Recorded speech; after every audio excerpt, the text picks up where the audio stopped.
Hello friends, today's recipe egg fried rice అండి. Egg fried rice అంటే మామూలు egg fried rice కాదండి. ఇది ఏ రెస్టారెంట్లో కానీ ఏ స్ట్రీట్ స్టైల్లో కానీ చేసిండేది కాదు. ఇది నా కొత్త రెసిపీ అండి. చాలా రుచిగా ఉంటుంది. నేను చెప్పిన కొలతలతో కానీ మీరు కానీ ఈ విధంగా ఎగ్ ఫ్రైడ్ రైస్ చేశారంటే ఇంకా మైమర్చిపోతారు. మరెందుకు ఆలస్యం, రెసిపీలోకి వెళ్దాం పదండి.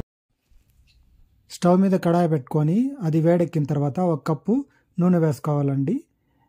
1 కప్పు నూనె వేసుకున్న తర్వాత కాసేపు 1 or 2 minutes వేడెక్కిన తర్వాత మనం ముందుగా చాప్ చేసుకున్నటువంటి క్యారెట్ ముక్కలు అలాగే బీన్స్ ముక్కలు 2 ఈ విధంగా మనం ముందుగా ఫ్రై చేసుకోవాలండి.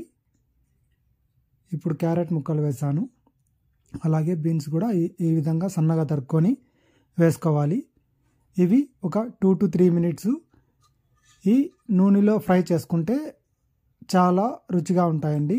ఈ విధంగా మనం ఫ్రై చేసుకొని ఒక కప్పులోకి తీసుకోవాలి.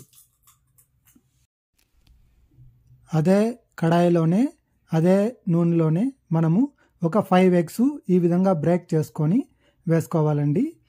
ఈ 5 eggsని బ్రేక్ చేసుకున్న తర్వాత మనం ఈ విధంగా స్లోగా 2 to 3 minutes అన్నా మనము ఈ విధంగా మిక్స్ చేస్తూ ఉండాలి. లో టు మీడియం ఫ్లేమ్లోనే ఇది కుక్ చేస్తే అడుగంట కన్నా ఉంటుంది కాబట్టి ఈ విధంగా మనము 2 to 3 minutes అయితే ఫ్రై చేసుకోవాలి. చూడండి, ఈ విధంగా కలుపుతూ నెమ్మదిగా ఈ విధంగా తిప్పుకోవాలి.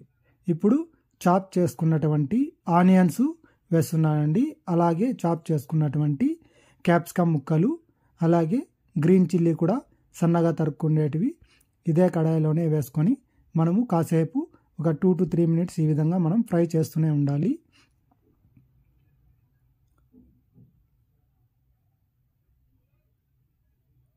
ఇప్పుడు మిక్స్ చేయాలండి. ఎగ్తో పాటు ఇది మిక్స్ చేసుకొని ఈ విధంగా మనము ఫ్రై చేసుకోవాలి.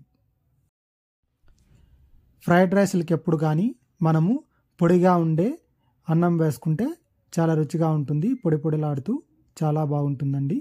ఈ విధంగా నేను ముందుగా చల్లారబెట్టుకున్నాను. అందులోకి ఇప్పుడు కొద్దిగా సాల్ట్ వేసానండి. సాల్ట్ వేసిన తర్వాత ఇప్పుడు ధనియా పౌడర్ 1 tablespoon వేసుకుంటున్నాను. ధనియా పౌడర్ వేసిన తర్వాత ఇప్పుడు మనము 1 tablespoon చిల్లీ పౌడర్ కూడా యాడ్ చేస్తున్నానండి. ఇప్పుడు ఇది వైట్ పెప్పర్ అండి. వైట్ పెప్పరు ఫ్రైడ్ రైస్లోకి చాలా రుచిగా ఉంటుంది. అది కూడా 1 tablespoon అంతా యాడ్ చేసుకోవాలి. ఇప్పుడు నేను గరం మసాలా కూడా 1 tablespoon అంత తీసుకుంటున్నానండి. ఈ గరం మసాలా వేసుకుంటే ఫ్రైడ్ రైస్లు అనేది చాలా రుచిగా ఉంటాయి కాబట్టి గరం మసాలా కూడా 1 tablespoon వేసుకుంటున్నాను. ఇది గ్రీన్ చిల్లీ అండి. గ్రీన్ చిల్లీ సాస్ అండి.